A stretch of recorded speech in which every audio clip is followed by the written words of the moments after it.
오늘은 성령의 열매 세 번째 시간, 희락, 쾌락을 대신하는 것이란 제목으로 함께 하나님의 말씀을 나누겠습니다. 지난주에는 성령의 열매 9가지 측면 중에 첫 번째 측면이었던 뭐에 대해서 얘기 나눴죠? 사랑에 대해서 얘기를 나누고 유익의 방향이 바뀌는 삶이라고 함께 말씀을 나눴습니다. 오늘은 이 성령의 열매 9가지 측면 중 두 번째인 희락에 대해서 한번 살펴보겠습니다. 이 희락이 영어로 말하면 이제 조이란 단어로 사용을 할 수 있는데, 한글 성경에서는 조이란 단어를 되게 여러 가지 단어로 번역을 합니다. 희락, 기쁨, 즐거움 등등 다양하게 번역을 하고 있어요. 근데 우리가 일상생활에서 희락, 되게 오늘 나 희락스러워요, 오늘 나 되게 희락을 느끼고 있어요, 이런 말을 잘 안 쓰잖아요. 그래서 우리가 쉽게 생각해서 이 희락을 우리가 흔히 일상에서 사용하는 용어인 기쁨이라는 용어로 좀 바꿔서 변경해서 오늘 함께 말씀을 살펴보도록 하겠습니다. 이렇게 생각하셔도 크게 문제될 건 없기 때문에 이렇게 우리가 함께 진행을 하면서 말씀을 나눠보겠습니다. 성령님께서 내 안에 일하시면 나타나는 성령의 열매는 내 삶의 기쁨을 누릴 수 있도록 해주신다는 거예요. 이 본문을 통해서 하나님께서 내게 주신 기쁨이 뭔지 세 가지로 나눠서 살펴볼 건데, 첫째, 기쁨의 위험; 둘째, 기쁨의 유사품; 셋째, 기쁨의 근원. 이렇게 나눠서 살펴보겠습니다. 먼저 기쁨의 위험인데요, 본문에서 예수님은 제자들에게 말씀하십니다. 너희가 이 일상의 즐거움을, 일상의 기쁨을 빼앗길 날이 올 거다. 이게 기쁨의 위험이야. 16절 말씀인데요, 조금 있으면 너희가 나를 보지 못하겠고 또 조금 있으면 나를 보리라 하시니. 그러니까 예수님이 온갖 기적을 베푸셨어요. 그렇죠? 이 기적을 베푸시니까 제자들이 엄청 신나고 즐거운 거예요. 와, 내가 따라다니는 분이, 내가 모시는 분이 이렇게 능력 있는 분이구나. 기뻤다는 거죠. 근데 갑자기 예수님께서 이 기쁨의 위험에 대해서 말씀하시는 겁니다. 조금 있으면 너네가 나를 못 볼 날이 온다. 나 곧 떠난다. 기쁨을 빼앗길 위험이 온다. 이걸 드러내고 계세요. 우리 인생에도 일상에서 기쁨을 누리고 있지만 갑자기 기쁨이 사라지고 내가 아무리 잡고 싶어도 어쩔 수 없이 빼앗기게 되는 그 순간, 이 위험이 도사리고 있다는 겁니다. 가장 크게 우리 삶에서 기쁨을 빼앗아가는 건 뭘까요? 이게 쉽게 얘기할 수 없는 주제겠지만 죽음이겠죠. 예전에 제가 한 청년과 얘기를 나눈 적이 있어요. 로고스 교회 청년은 아닌데, 이 청년이 자기 인생의 미래를 생각할 때 두 가지 가장 큰 절망이 자신의 미래를 기다리고 있어서 무섭다고 하더라고요. 그게 뭐냐? 첫째는 할머니가 곧 돌아가실 거라는 거, 둘째는 엄마도 곧 돌아가실 거라는 거. 그러니까 할머니도 엄마도 병에 걸리셔서 두 분 다 이제 얼마 안 있으면 돌아가실 거라는 거. 미래를 생각할수록 자기 삶의 다른 기쁨들이 아무리 많고 많아도 이 아주 큰 어려움 두 가지가 자기 삶을 기다리고 있으니까 이 상황을 어떻게 해석하고 헤쳐나갈지 모르겠다는 겁니다. 이게 더 자기를 계속해서 어렵게 만든다고 하더라고요. 그럴 수 있겠다 싶었어요. 우리한테 되게 역설적인 모습이 하나 있는데, 그게 뭐냐면 뜨겁게 사랑하고 무언가를 더 뜨겁게 즐기고 정말 많이 행복했을수록 그 기쁨을 빼앗기는 상실감은 훨씬 더 크다는 겁니다. 또 다른 기쁨의 위험도 있습니다. 계속 가지고 있다고 하더라도 그 기쁨만 쏙 사라져버리는 위험도 있다는 거예요. 한 예능 프로그램에서 출연자들이 우리가 뭘 하면 진짜 재밌을 수 있을까? 우리가 뭘 해야지 막 너무 좋을까? 이걸 막 생각하다가 미국으로 롤러코스터를 타러 갑니다. 엄청 무서워하기도 하고 막 신나기도 하면서 여기저기 이 롤러코스터를 막 타고 다녀요.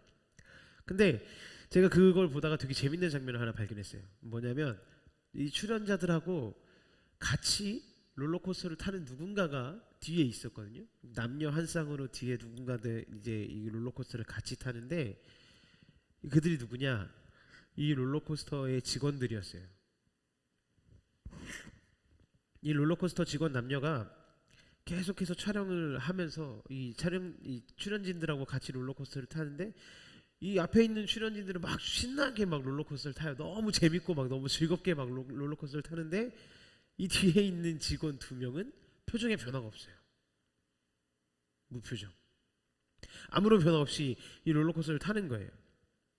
왜냐하면 매일 아침마다 수백 번을 이 기구를 테스트를 하면서 이거를 타니까 아무리 낭떠러지가 나오고 높은 경사가 나오고 그래도 재미가 없는 거예요. 안 웃긴 거예요. 즐거움이 없다는 거죠. 그러니까 우리는 늘 우리 삶에서 새로운 걸 찾아다니는데 새로운 것도 점점 뻔한 패턴이라는 걸 느끼게 된다는 겁니다.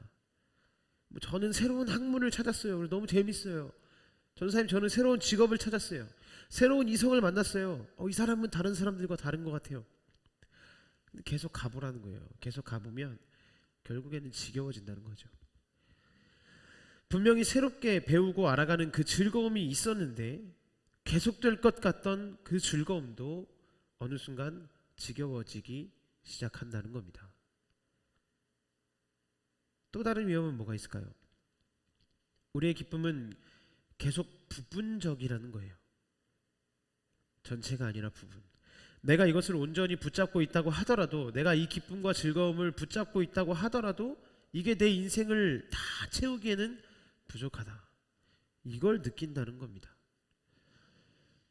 혹시 이 방송을 보신 분이 계신지 모르겠는데 몇 년 전에 방송에서 이 사람의 위를 엑스레이로 찍은 장면이 나왔었어요. 사람의 위가 어떻게 작용할까를 이제 연구를 하면서 찍은 건데 밥을 막 먹어요. 그럼 배가 불러지겠죠? 더 이상 음식물 들어오지 말라고 하는 거죠. 막 시위하는 거예요. 근데 이 사람이 이 꽉 찬 배를 부여잡고 어디로 가냐? 이 꽉 찬 위를 부여잡고 디저트 가게로 갑니다. 그래서 디저트 가게에서 치즈케이크를 시켜요. 그 치즈케이크를 시키는 순간에 위가 다시 움직이기 시작을 해요. 그러면서 꽉 차서 나올 수 없었던, 아무 공간도 나오지 않았을 것 같았던 위에 그 공간들의 빈 공간을 만들어내기 시작합니다. 자기가 생각하지도 않았는데 디저트 집에 들어가서 치즈케이크를 시키는 순간 또 먹고 싶어진다는 거예요. 디저트 배는 따로 있는 거 아니야? 이 얘기에 과학적인 증명이 이루어지는 순간이었죠. 그러니까 자매들은 항상 그런 얘기 하잖아요. 디저트 배 따로 있잖아요. 전사님, 뭘 이렇게 많이 먹고 저는 막 더 이상 배불러서 못 먹겠는데 또 카페 가서 꼭 케이크를 시켜요. 막 빵을 시키고. 디저트 배는 따로 있다. 우리 인생도 마찬가지라는 거예요. 먹는 게 최고의 즐거움이라고 생각하면서 거기에 집중하는 사람이 있죠. 그러나 그건 최고의 즐거움이 될 수 없다고요. 왜냐? 먹는 거에도 정말 여러 가지 것들이 있죠. 점심 먹었으면 커피 마셔야 되고, 치킨을 먹으면 콜라 마셔야 돼요. 한 가지 기쁨이면 될 거라고 생각하지만 그 기쁨을 끝까지 채우더라도 어느 순간 다시 이 위가 꿀렁꿀렁 움직이는 것처럼 공간들이 생겨난다는 겁니다. 그래서 기쁨은 죽음으로 빼앗기고 가지고 있어도 지겨워지고 내가 온전히 붙들어 매놓고 있다고 생각했지만 내 인생 전체를 채우기에는 역부족이다. 이게 우리가 가진 기쁨의 위험이라는 거예요. 예수님은 내가 곧 떠나간다. 나도 곧 떠날 거야. 너희가 날 믿고 있지만 나 곧 떠날 거야. 이게 우리 인생의 기쁨의 위험이다 라고 분명하게 말씀하고 계십니다. 두 번째로 살펴볼 것은 기쁨의 유사품이에요. 내 인생의 기쁨이 제대로 채워지지 않거나 위험이 온다. 그럴 때 이 기쁨을 어떻게 붙들어 놓을 수 있을까라고 우리가 계속 추구하다 보면 이 유사품에 속을 수 있다는 거예요. 그 유사품이 뭐냐? 우리가 살아가고 있는 이 시대에선 쾌락입니다. 기쁨의 유사품은 쾌락이에요. 이게 쇼핑일 수도 있고 이성일 수도 있고 뭐 술일 수도 있고 여러 가지일 수 있죠. 근데 이 쾌락이 왜 유사품이고 우리에게 왜 기쁨이 될 수 없냐? 아, 나한테 있는 이게 쾌락이구나. 내가 추구하고 있는 이게, 내가 쫓고 있는 이게 쾌락이었구나를 판단하려면 이 두 가지 조건을 확인해 보면 됩니다. 첫 번째 조건, 무조건 집착하는 대상이 필요하다는 거예요. 집착하는 대상. 그게 사람일 수도 있고 사물일 수도 있어요. 그런데 한 가지 집착할 수 있는 대상이 주어져야 하고, 그것이 있어야만 행복하고, 그것이 없어지는 그 순간에 내 삶에 절망을 가져다 주는 것. 그건 무조건 내 삶의 기쁨이 아니라 쾌락이라는 겁니다. 쾌락을 찾는 사람들을 보면 늘 이렇게 얘기해요. 이거 아니면 안 돼요. 이거 없으면 안 돼요. 그게 술일 수도 있고 뭐 여행일 수도 있죠. 뭐든지 될 수 있는 거예요. 없으면 안 되는 바로 그거. 쾌락은 단지 술이 있으면 기쁜 거, 막 술을 마시면 기쁜 거, 어디 여행을 가서 기쁜 거, 여기서 끝나는 게 아니라 한 단계 더 나아가서 술이 없으면 절망이 오는 거예요. 여행을 가지 못하면 절망이 오는 거예요. 이게 쾌락의 특징이라는 겁니다. 집착하는 대상이 무조건 필요해요. 그래서 그 대상에 집착해야 되고, 집착의 대상이 없어지는 그 순간 내 삶이 더 어려워져요. 저 여행 되게 좋아합니다. 여행 가는 거 나쁜 거 아니죠. 좋은 거예요. 근데 여행 가면은 기쁜데, 여행 가면 되게 기쁜데, 여행을 못 가는 순간 이 내 삶이 불행해집니다. 내 삶이 불행해져요. 내 삶의 불행이 시작됩니다. 그래서 일하기 싫어져요. 여행을 못 가면 일하기 시작합니다. 나는 여행을 가야 되는데 내가 지금 다니고 있는 이 직장이 나를 붙들어 매고 있다는 생각이 들기 시작하는 거예요. 나를 붙잡고 있는 이 상황들이 내가 여행을 못 가도록 만들고 있다는 생각이 들기 시작하는 거예요. 그러면 그 여행은 그때부터 단순한 나의 여가 활동이나 즐거움을 추구하는 게 아니라 기쁨의 대체물로 찾고 있던 쾌락이 되는 겁니다. 그러면 쾌락이 나쁜 건가요? 전사님, 뭐 그냥 집착하고 쾌락 즐기면서 살면 안 되나요? 제가 여행 가겠다는데, 제가 술 마시겠다는데 왜 이렇게 전사님 딴지를 거시나요? 왜 그럴까요? 성경이 말하는 기쁨이 쾌락과 다르기 때문에 그래요. 우리는 지금 여행, 술이라는 그 대상 자체를 찾고 있는 게 아니라 거기서부터 오는 기쁨을 찾고 있다는 겁니다. 이 기쁨이 뭐냐? 대상과 기쁨을 동일시 여기면 안 됩니다. 대상 안에 기쁨이 있는 게 아니라 그 대상을 통해서 기쁨이 오는 거예요. 그걸 가지면 내가 기쁠 수 있어, 이 말이 아니라 그 대상을 통해서 나에게 뭔가가 오는데, 어떤 느낌 내가 잘 모르겠지만 그 무언가가 오는데 난 그걸 즐거워하고 그걸 찾고 있다. 이게 기쁨이라는 거예요. 이 무슨 얘기냐? 조금 더 쉽게 설명해 볼게요. 제가 제주도를 꽤 많이 가봤어요. 물론 여기서 저보다 제주도를 많이 가보신 분들이 있겠지만 제가 나름 제주도를 꽤 많이 가봤습니다. 자동차로도 여행해보고, 뭐 스쿠터로도 여행해보고, 뭐 도보로도 둘레길 막 걸어서 여행해보고, 자전거로도 여행해보고, 뭐 거기서 할 수 있는 여행은 다 해봤어요. 크루즈 타는 거 빼고요. 다 해봤어요. 왜 이랬을까요? 제가 그 여행들을 통해서 원한 게 뭘까요? 제가 원했던 게 제주도입니까? 아니면 새로운 풍경을 바라볼 때 벅차오르는 그 감동입니까? 후자겠죠.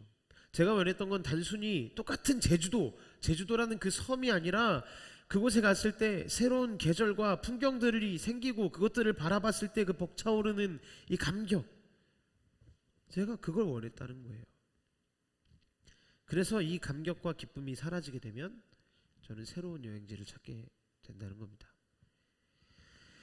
여러분, 본질을 봐야 돼요. 이런 질문을 한번 던져봅시다. 왜 이렇게 여행지를 바꿔 다니세요? 단순히 여행을 좋아해서 그런 건가요?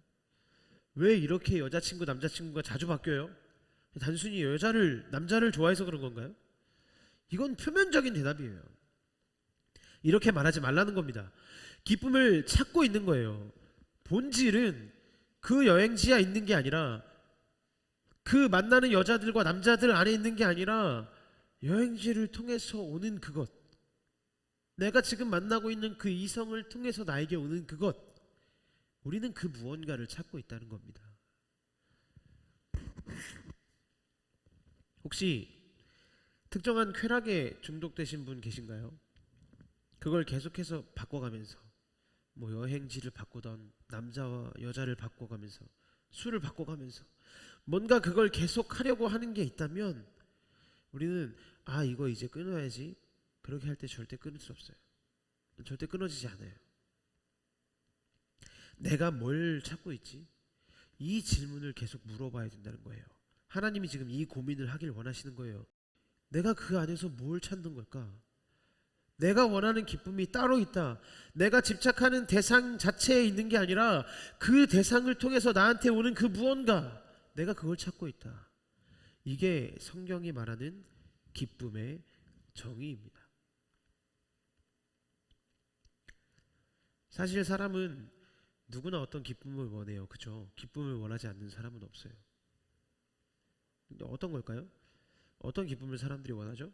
나보다 큰 존재를 만나는 경험, 나보다 더 큰 존재를 만나는 경험, 나보다 거대한 무언가가 있을 때의 그 감격, 어떤 사람이 나를 온전히 보호하고 감싸는 그 느낌, 이게 우리가 결국 추구하는 기쁨이라는 겁니다.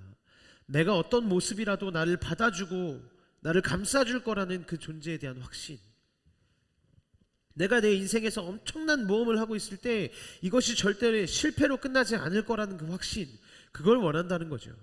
내가 누군가와 팀워크를 맞춰서 통하는 사람과 일하고 있다는 그 느낌, 내가 굉장히 특별하다는 그 느낌, 이게 사실 우리가 찾고 있는 그 기쁨의 근원이라는 거예요. 특별하다. 이런 마음이 제주도 여행지를 통해서, 이성을 통해서, 술자리를 통해서 나타나는 거예요. 성경은 뭐라고 말하냐? 야, 술자리 계속 가봐. 네가 원하는 그거 거기 없을걸? 네가 찾는 그거 없어서 결국 너 딴 데 가게 될 거야. 너 그 여행지 계속 다녀봐. 근데 네가 원하는 그거 거기 없을 거야. 그래서 예기치 못한 기쁨이라는 책에서 C.S. 루이스가 기쁨에 대해서 절대 속으면 안 되겠다라고 생각하면서 이렇게 말을 합니다. 잘 들어보세요. 다시는 이런 이미지나 감각에 휘말리지 말아야 했다. 나는 그것들이 기쁨이 지나간 자리에 남은 정신적인 흔적에 지나지 않음을 비로소 알게 되었다. 파도가 아니라 파도가 모래 위에 남긴 자국에 지나지 않음을 알게 되었다. 우리가 이미지와 감각을 기쁨 그 자체로 착각해서 우상 숭배를 하더라도 그 이미지와 감각 자체가 곧 정직한 고백을 터뜨릴 것이다. 그것들은 마지막 순간에 한결같이 이렇게 외쳤다. 난 네가 찾는 그것이 아니야. 난 그것을 상기시키는 존재일 뿐이야. 보라고. 내가 무엇을 상기시키지? 제주도 갔어? 풍경 봤어? 그래, 보라고. 네가 원한 게 제주도였던 거야. 내일 친구들끼리 막 술 한잔 하면서 서로 만나니까 야, 진짜 좋다. 우리 내일도 만나자. 우리 계속 만나자. 그렇게 하루 이틀이 지나가요. 그러면 친구가 그럴걸요? 야, 내일은 할 일 있어서 이제 못 만나겠다. 야, 우리 좀 그만 보고 조금 나중에 다시 보자. 좀 지겨워. 오랜만에 시험 끝나고 이제 공부 안 하고 좀 쉬어도 되니까 술을 마셔요. 야, 시험도 끝났는데 우리 이번 주는 미친 듯이 한번 달려보자. 술도 마시고 PC방도 가고 게임도 하고 우리 이번 주 맨날 만나자. 근데 하루 이틀 되면서 친구가 그래요. 내일은 못 만나나 바빠. 그만 좀 볼까? 왜 그래요? 그 기쁨이 사라진다는 거예요. 우리가 원했던 건 그 술자리 자체가 아니라는 겁니다. 그 기쁨의 행동들 자체가 아니라는 거예요. 그 쾌락의 행동 자체가 아니라는 겁니다. 담배 피십니까? 기쁘죠? 어떤 여행에 집착하시나요? 평안하고 기쁘십니까? 쾌락은 있는데 마지막에 가면 꼭 이렇게 될 거라는 거예요. 네가 찾는 거 그거 아니야. 네가 바라는 거 그거 아니야. 그 술자리와 여행과 쇼핑과 술과 담배와 게임이 결국 마지막엔 이렇게 속삭인다는 겁니다. 재밌었지? 너 기뻤지? 막 이기고 그러니까 좋았지? 근데 그거 네가 찾는 거 아니잖아. 이게 기쁨의 유사품인 쾌락의 특징이에요. 무조건 집착하는 대상이 필요합니다. 쾌락의 두 번째 특징은 쾌락에서 오는 이 집착의 느낌을 극대화시킨다는 데 있어요. 내 삶에 어떤 균형을 잡아준다거나 문제를 풀어가는 조언을 주는 게 아니라 순간적인 느낌을 해결책으로 제시해요. 순간적인 느낌. 그래서 내 자신의 삶을 전체적으로 바라보는 그 관점을 다 버리게 만들고, 야 이거 어렵지? 이거 좀 힘들지? 그럼 이 느낌을 더 극대화시켜 줄게. 이렇게 말한다는 거예요. 전체적인 내 삶에 대한 해석이 아니라 나쁜 일이 생기면 이거 하나 즐겨봐. 이거 하나로 대신 즐겨봐. 이렇게 말한다는 겁니다. 지금 외롭지? 그럼 마셔봐. 이렇게 한 부분에 대해서 더 극대화시켜서 삶의 문제를 해석하려고 한다는 거죠. 근데 성경은 이렇게 얘기합니다. 기쁨은 딱 하나다. 기쁨은 딱 하나다. 24절 말씀을 한번 다 같이 읽어볼게요. 24절입니다. 시작. 지금까지는 너희가 내 이름으로 아무것도 구하지 아니하였으나 구하라. 그리하면 받으리니 너희 기쁨이 충만하리라. 아멘. 단수. 기쁨은 하나입니다. 이게 기쁨의 본질이라는 거예요. 하나의 기쁨을 설명할 수 있어야 된다는 거죠. 근데 이 시대가 주변에서 자꾸 잘못 말해주는 메시지가 뭐냐, 우리한테 자꾸 잘못 전달하는 메시지가 뭐냐, 내 인생의 총체적인 문제들을 놓고 야, 그래서 인생이 기쁜 거야 안 기쁜 거야 라고 했을 때 답을 줘야 되는데 자꾸 이 기쁨을 개별적인 거라고 말해요. 개별적인 거. 통합적인 얘기를 주지 못한다는 겁니다. 그러니까 이거 하나 즐기면 네 인생이 기쁠 거야 라고 자꾸 말한다는 거죠. 이거 하나 해봐. 그럼 너 좋을걸? 어떤 사업을 하시는 중년 남성분이 젊었을 때부터 이 돈을 위해서 살았고 꽤 많은 돈을 벌었대요. 근데 무슨 문제가 있었냐? 딸이 방황을 해요. 그래서 친구들을 만나서 조언을 구합니다. 얘들아, 아유 내 딸이 이렇게 힘들어하고 방황하는데 어떡하냐? 친구들이 뭐라 그럴까요? 야, 에이 그래도 너는 돈 많이 벌었잖아. 너는 돈 많이 벌었잖아. 뭐 어떻게든 되겠지. 괜찮아. 거기 더 집중해. 이게 이 시대가 우리에게 주는 해석 방법이라는 거예요. 청년들도 마찬가지죠.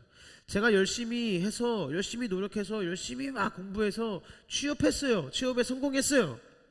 근데 아버지가 병에 걸리셨네요. 어떻게 하죠? 야 그래도 취업했잖아. 그게 어디야. 열심히 일해. 뭐 어떻게든 되겠지. 또 취업한 건 그거 따라서 그냥 열심히 해. 기쁨이 아닌 거.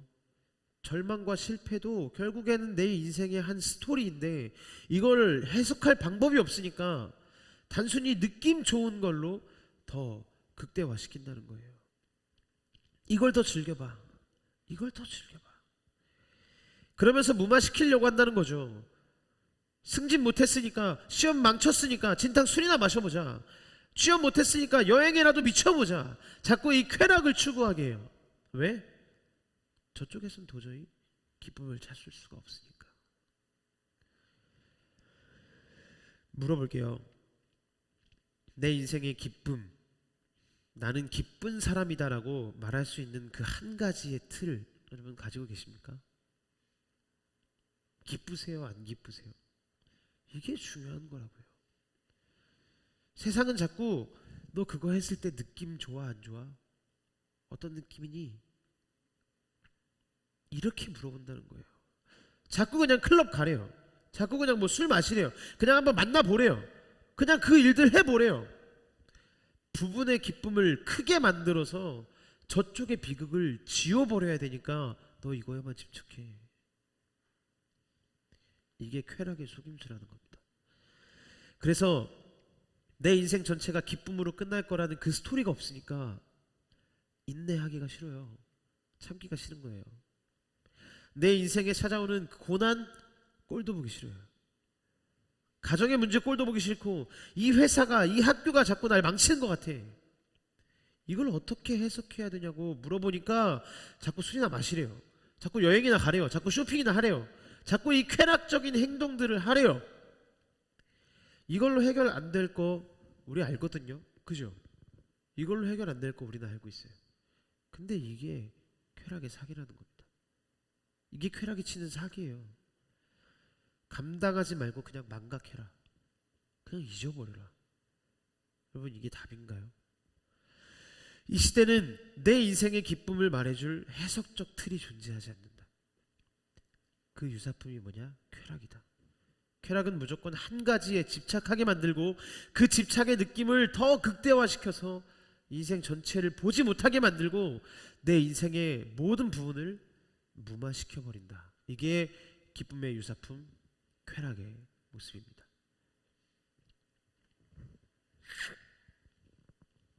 그럼 내 삶의 모든 부분을 해석하고 내 삶의 하나의 기쁨을 도대체 어떻게 찾으라는 걸까요? 제 이 설교를 들으면서 이렇게 말씀하실 수 있어요. 전사님, 그럼 이 설교는 결론이 예측 가능하네요. 그냥 하나님 믿으라는 거잖아요. 결국 그냥 하나님 믿으라는 거 아니에요? 이럴 수 있어요. 근데 여러분, 하나님 믿으면 된다, 이 말이 분노를 일으킬 때 없으셨나요? 전 되게 많던데요. 하나님 믿으면 된다, 우리에게 분노를 일으킬 수 있는 말이에요. 헛된 기쁨을 다 포기하고 하나님을 찾으면 기쁘게 될 것이다. 교회에서 이렇게 얘기하잖아요. 되게 많이 들어보셨죠? 근데 이때 되게 많은 사람들이 뭐라고 느낄까요? 이때 사람들이 뭐라고 느낄까요? 전사님, 전 그 얘기가 진짜 너무 듣기 싫어요. 그게 제일 듣기 싫어요. 내가 취업에 실패했는데 하나님 바라보라고요? 내가 가정에 문제가 생겼고 너무 힘들어 죽겠는데 그냥 예수님 믿으면 된다고요? 내가 이제는 성장했고 이제 좋은 가정을 꾸려야 돼서 결혼을 해야 되는데 결혼을 못하고 있는데 그냥 하나님 의지하라고요? 기쁨은 이 부분적인 것들이 다 안 채워진다고 하면서 자꾸 그 신앙이라는 걸로 이 부분을 대체하려는 느낌이 든다는 겁니다. 신앙으로 이 쾌락의 것들을, 기쁨의 것들을 자꾸 대체한다는 거예요. 교회에서 자꾸 화가 나는 게 뭐냐면 자꾸 의지하면 될 거야. 주님이 널 사랑하신다. 너가 의지하면 돼. 웃기고 있네 진짜. 이런 반발심들이 생기니까 교회 떠나버리는 거죠. 교회에 나와서 이렇게 예배 듣고 뭐 목장 모임하고 말씀 들어도 기쁨이 없는 거예요.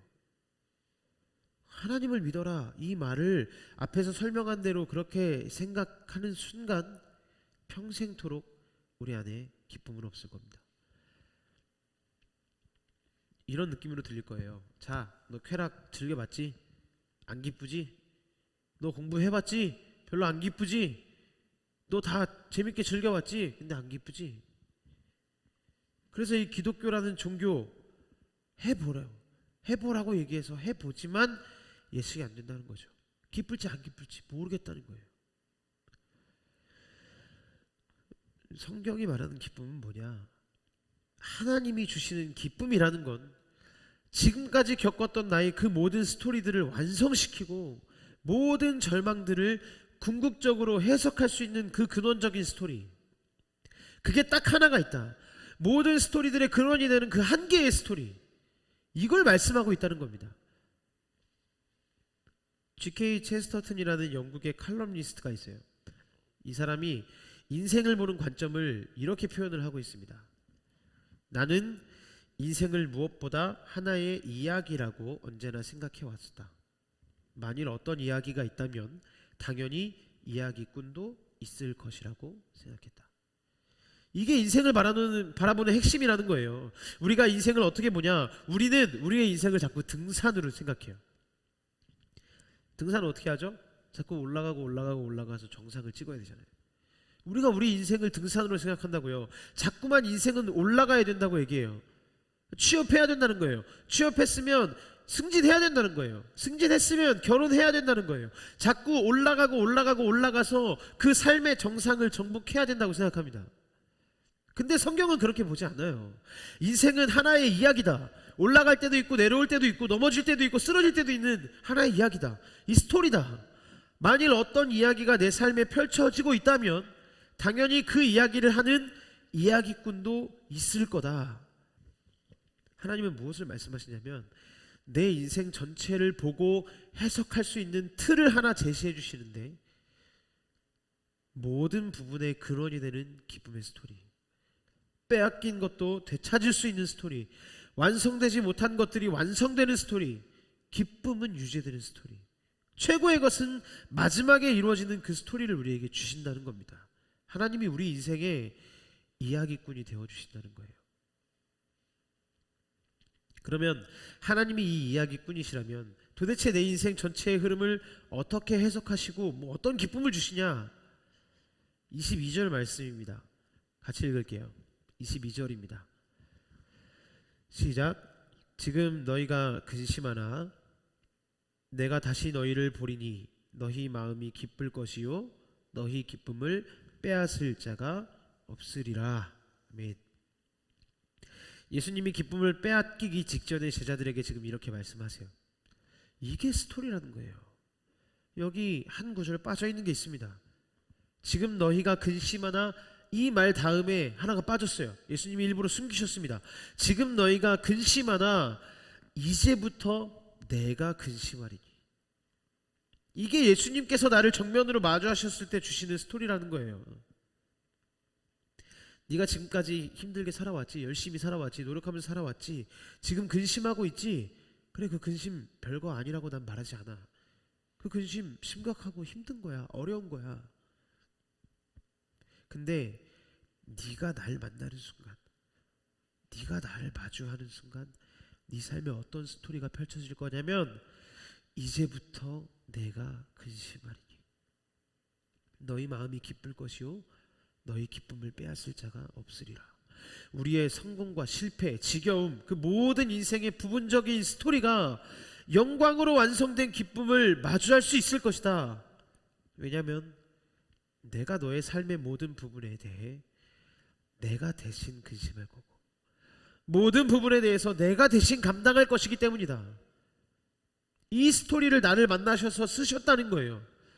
예수님이 제자들과 헤어지신 후에 어떤 삶을 사셨는지 아세요? 그때부터, 이 제자들과 헤어지셨을 때부터 진짜로 근심이 시작되셨어요. 마가복음 15장 34절 말씀 보면 너무나도 중요한 예수님의 선언이 나옵니다. 제9시에 예수께서 크게 소리 지르시되 엘리 엘리 라마 사박다니 하시니, 이를 번역하면 나의 하나님 나의 하나님 어찌하여 나를 버리셨나이까. 하나님 왜 나를 버리셨습니까? 하나님 왜 나를 버리셨나요? 라고 말하는 이 인생의 스토리가 원래 우리가 말할 스토리였다는 거예요. 하나님 왜 나를 버리셨나요? 이게 원래 우리의 인생이었다고요. 이해되세요? 우리 삶에서 이렇게 외치죠. 하나님 날 버리신 것 같아. 하나님 날 잊으신 것 같아. 하나님 나와 함께 하시지 않는 것 같아. 이 마음이 끊임없이 우리 인생에 생기고 찾아오는데, 예수님이 말씀하신다는 거예요. 지금 너희가 근심하나, 너희가 나를 마주한 그 순간부터, 너희가 나를 만나는 그 순간부터 이제 내가 근심하리. 너희의 기쁨은 절대 빼앗을 수 없을 거야. 왜냐? 하나님은 모든 기쁨을 가지고 계셨어요. 그렇죠? 하나님은 모든 기쁨의 근원이셨어요. 예수님은 이 하나님과 함께 그 기쁨을 모두 누리고 계셨어요. 팀워크가 잘 맞게 일하는 경험, 나를 온전히 지지하신다는 그 확신, 무슨 일을 해도 실패로 끝나지 않는다는 그 확신, 그 안에 예수님이 계셨다고요. 근데 그 모든 걸 포기하고 그 모든 기쁨들을 내려놓고 근심하기 시작하셨습니다. 왜? 나한테 그 기쁨을 주시기 위해서, 나한테 그 기쁨을 전해주시기 위해서 예수님이 그 모든 기쁨을 포기하시고 근심하기 시작하셨다는 거예요. 그래서 내가 예수님을 믿는다는 게 뭐냐? 내가 예수님을 믿는다는 게 무슨 말이냐면, 단순히 나 예수님 믿어요, 이게 아니라 내 인생의 개별적인 스토리들을 다 모아서 이걸 한 가지 회복의 스토리로 만들어 주신다는 거, 그걸 믿는 거예요. 이 인생의 스토리를 나 대신 살아가는 그분이 있다. 이걸 믿을 때 내 인생의 근원적인 스토리가 쓰여질 수 있다는 겁니다. 그래서 내가 가진 기쁨이 뭐냐? 부분적인 쾌락이 있고 없고, 쾌락이 몇 개고, 내 인생의 영역이 10개라면 그 중에 쾌락이 5개가 있어서 앞으로 이 쾌락을 6개, 7개 더 채워나가고, 이게 아니라 이 쾌락이 10개가 채워짐으로 인해서 우리가 기쁜 게 아니라 이 전체를 한 번에 해석한다는 겁니다. 기쁨은 절대 빼앗기지 않을 거고, 해석되지 않는 것은 온전하게 해석될 거고, 무너지고 잃어버린 것은 분명하게 완벽하게 다시 찾을 것이다. 그분이 모든 것을 대신 잃어버리셨기 때문이다. 이 스토리가 우리 인생에 흐르기 시작하면 내 느낌은 좋지 않아도, 보이는 상황에서는 해석이 안 돼도 이 믿음 안에서 기쁨을 유지할 수 있다는 겁니다. 그래야 고난을 회피하지 않고 이 쾌락을 벗어나서 진짜 기쁨, 진짜 희락을 누릴 수 있다는 거예요. 한 청년이 있었어요. 이 23살이 되도록 모쏠이었어요. 모쏠. 그러니까 자신감이 없는 거죠. 점점 삶 속에서 무슨 생각이 드냐면, 내가 사회에서 요구하는 그 스펙에 미치지 못하는 사람이구나 라는 생각이 들어요. 사람이 기쁨을 찾지 못하면 쾌락으로 간다 그랬죠. 그러니까 이 청년이 쾌락에 집착하기 시작해요. 근데 어떤 쾌락에 집착하냐, 이렇게 얘기하고 다니는 거예요. 저 편입 준비합니다. 저 공부해요. 편입이라는, 공부라는 쾌락을 쫓아요. 근데 이 편입으로서 찾으려는 기쁨이 따로 있는 거죠. 그냥 단순히 기쁨을 위해서 편입을 준비하는 게 아니고, 기쁨을 위해서 공부를 하는 게 아니고, 그 안에 무언가가 있다는 거예요. 그게 뭐냐, 편입하고 내가 학벌을 갖춰서 여자를 만나고 내가 당당한 존재라는 걸 인정받는 그 자존감을 원하는 거예요. 근데 그 자존감이 편입에 집착하는 모습으로 나타난다는 거죠. 그래서 이 사람이 상담을 하면서, 기독교 상담을 하면서, 이 부분적인 쾌락과 상관없이 주님께서 내 인생의 스토리를 감당하셨고 그 스토리 안에서 나를 회복시킬 것이다, 이 마음을 깨달았어요. 이 생각을 깨달았어요. 그러면서 이 마음이 점점 열리니까 이 상담가가 권유를 합니다. 자꾸 내가 안 된다고 해서 막 남 흉보고 막 그렇게 하지 말고 한번 용기 내서 데이트 신청해 보세요, 이렇게 권유를 해요. 이 청년이 용기를 내 가지고 평소에 관심 있었던 자매한테 전화를 겁니다. 뚜루루 뚜루루 전화를 걸어요. 이게 미국에서 있었던 이 상담 실화거든요. 미국이라서 그런지 이런 방법으로 데이트 신청을 했어요. 전화를 딱 받으니까, 저와 함께 아이스크림 가게에 가서 데이트 하실래요? 이렇게 한 거예요. 아이스크림 가게. 근데 이게 이 자매가 네 좋아요 라고 대답해야 하나님의 은혜가 넘치는 거잖아요. 이게 오케이가 돼야지 하나님의 은혜잖아요.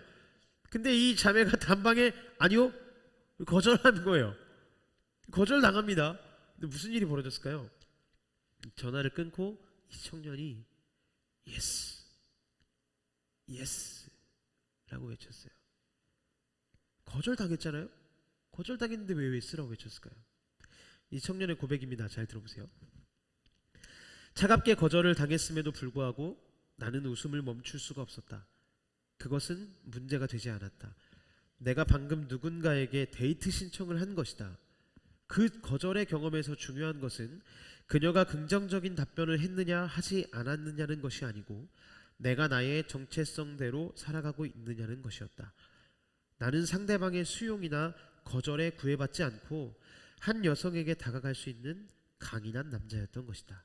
내 정체성이 그녀의 대답의 기초에 있지 않다는 사실을 아주 분명히 인식하게 되었다. 마지막이 핵심이에요. 상대가 나에 대해서 어떻게 대답해 줄지에 따라서, 사회가 나에 대해서 어떻게 평가하느냐에 따라서 내 인생의 기쁨이 결정되지 않는다. 이걸 깨닫게 될 때 인생의 기쁨이든 거절이든 애매한 것이든 감당해낼 수 있는 능력이 생긴다는 겁니다. 좌절과 슬픔과 어려움과 고통과 그 근심 속에서 그 모든 것을 감당해낼 수 있는 능력이 생긴다는 거예요. 이게 하나님이 우리를 변화시키시는 방법이에요. 하나님이 우리를 이렇게 변화시켜 가신다고요. 내가 저지른 죄악과 부정, 나를 외롭게 만드는 것들, 상황의 기쁨을 빼앗아가는 것들, 이 인생의 스토리에 누구를 써넣으셨냐? 하나님이 누구를 집어넣으셨냐? 예수 그리스도.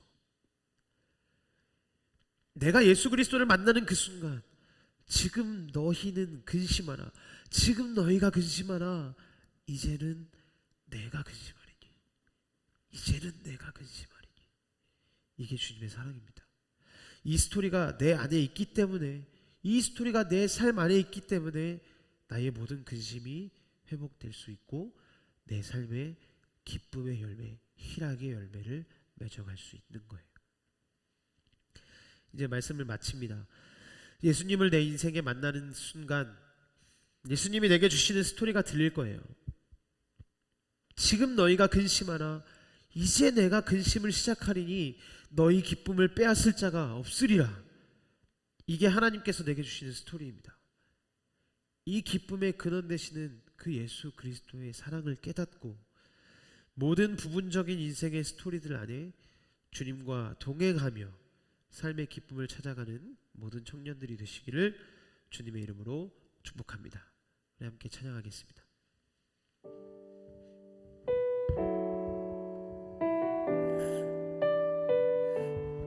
우리 찬양의 가사를 우리 인생을 향한 스토리라고 고백하면서 우리 함께 찬양하며 나갈까요?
주님의 스토리입니다.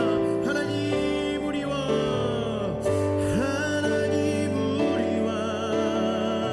영원히 함께 하시네. 꿈없는 우리에게 그 나라 보여주시네.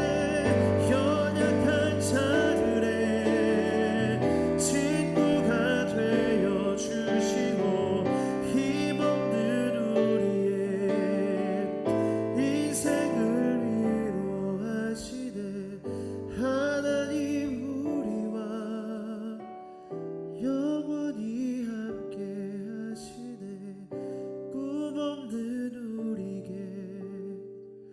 그 나라 보여주시네.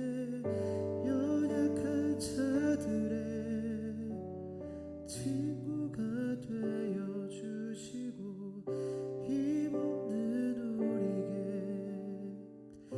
인생을 위로하시네.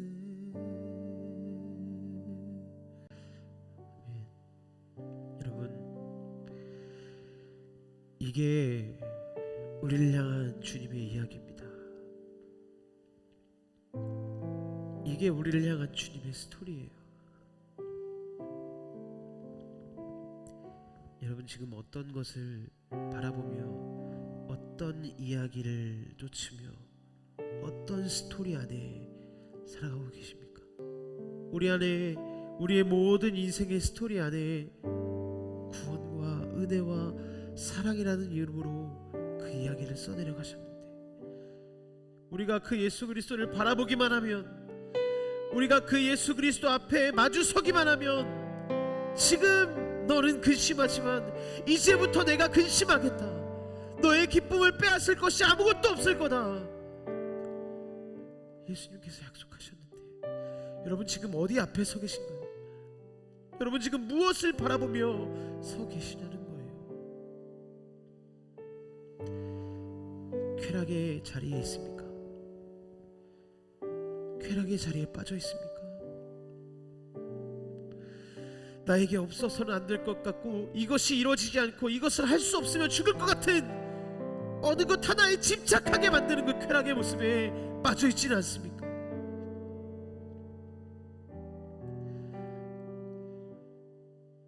여러분, 이 이야기를 써내려 가시는 예수 그리스도 앞에 서셔야 합니다. 이 이야기를 우리의 인생 전체 안에서 내려가고 계시는 그 하나님의 은혜 앞에, 그 예수 그리스도의 사랑 앞에 온전히 바로 서셔야 돼요.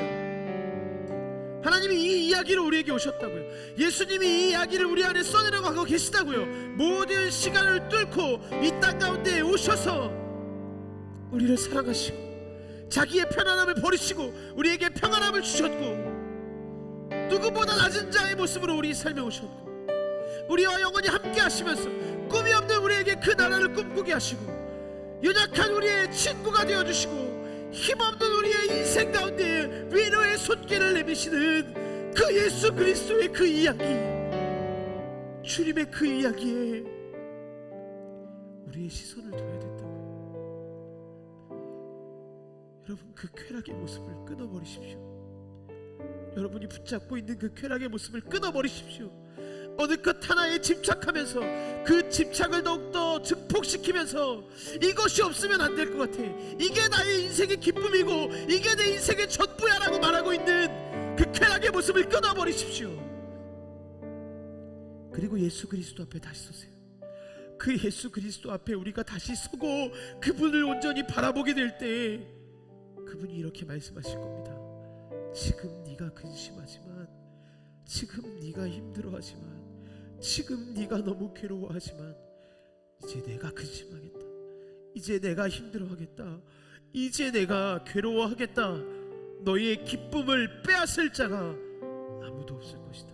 우리 안에 있는 모든 쾌락의 모습을 깨닫고 그 모든 것들을 주님 앞에 내려놓으면서 끊어버리면서, 주님, 내가 다시 한번 주님을 바라보겠습니다. 주님, 내가 다시 한번 주님을 마주하겠습니다. 내 옆에 오신 주님, 내 인생의 스토리를 써내려가 계시는 그 주님의 사랑 앞에 내가 온전히 다시 한번 바로 서겠습니다. 주님, 나와 함께 하시고 나를 붙잡아 주시옵소서. 우리 시간 주님의 이름을 한번 부르고 우리 간절한 마음을 가지고 다같이 통성으로 기도합니다. 주여, 아버지, 이 시간 다시 한번 기도하며 나갑니다. 하나님, 이 시간 간절한 마음으로 기도하며 나갈 때에 하나님, 우리의 모든 모습 가운데, 우리의 인생의 삶 가운데에 하나님, 우리가 부분적으로 바라보며 매달리고 집착하고 있는 쾌락의 모습들, 그것이 마치 기쁨인 것처럼 붙잡고 놓지 못하는 그 쾌락의 모습들, 하나님, 이 시간 우리가 기억하며 생각하며 깨달으며 그 모든 것들을 온전히 주님 앞에 내려놓고 내 인생의 스토리를 써내려가시며 나의 모든 전체적인 인생의 부분을 아버지 하나님께서 써내려가고 계심을 바라보며, 하나님, 내 인생에 예수 그리스도께서 나의 인생에 함께 하시며 내가 주님을 바라볼 때에, 다시 내가 주님 앞에 바로 설 때에 하나님, 내 모든 근심과 걱정과 괴로움과 아픔들을 주님께서 안아주시며 주님께서 대신 짊어지시며 하나님, 내 인생 가운데에 그로 말미암아 기쁨이 넘쳐나고 예수 그리스도가 대신 짊어지심으로 말미암아 내 인생의 어떠한 기쁨도 누구에게도 빼앗기지 않고 그 기쁨의 순간들을 만끽하며 내 인생의 기쁨의 열매를 맺으며 살아갈 줄로 믿사오니, 하나님, 이 시간 가운데 역사하시고 하나님, 주님, 내가 온전히 주님 앞에 결단하며 쾌락의 모습들을 끊어버리고 벗어버리고 주님 앞에 바로 설 수 있도록, 주님을 바로 마주할 수 있도록 주님, 나에게 역사하여 주시옵소서. 주님을 의지합니다. 주님을 붙잡습니다. 주여, 주여, 아버지여, 역사하여 주시옵소서.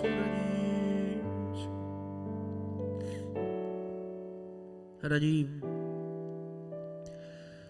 이 시간 우리가 우리의 삶을 말씀에 비추어 정직하게 돌아봅니다.